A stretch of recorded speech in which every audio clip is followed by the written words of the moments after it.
2025 মিথুন রাশির জন্য 6টি মহত্বপূর্ণ ভবিষ্যবাণী ডেট তারিখ সহ। আনম্যারিডদের 15 মের পর থেকে গুরুর পরিবর্তনে বিবাহযোগ প্রবল, লাভ রিলেশন এবং দাম্পত্য জীবনে কিন্তু বেশ কিছুটা ভাটা দেখা যাচ্ছে। মিড 2025 এর পর থেকে কারণ কিন্তু স্বয়ংকেই দেখাচ্ছে গণনায়। রাহু 10th হাউসে থাকার জন্য 18 মে এর পর থেকে 9th হাউসে রাহু পিতার সাথে নেগেটিভ বা পিতার স্বাস্থ্যহানি বা পিতার সাথে মতান্তর, যাদের মাঙ্গলিক রয়েছে বা মাঙ্গলিক অনুষ্ঠান নিয়ে বেশ কিছুটা নেগেটিভ, ইনভেস্টের ক্ষেত্রে বেশ কিছুটা সতর্ক লসের যোগ রয়েছে।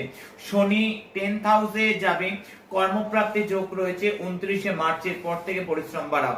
গুরু পঞ্চমে নবমে দৃষ্টি থাকায় ফার্স্ট হাউসের ঘরে বিশাল আশীর্বাদ, নাম বাড়বে, পজিটিভিটির যোগ বাড়বে, অবশ্যই করে সন্তানের পক্ষে উন্নতি। 15 মে এর পর থেকে ভাগ্যের উন্নতি। কেতু 4th হাউসে চলে যাবে, মায়ের স্বাস্থ্যহানি হতে পারে, মা নিয়ে চিন্তা হতে পারে, প্রপার্টি নিয়ে চিন্তা মুক্ত হতে পারে মার্চ মাসের পর থেকে।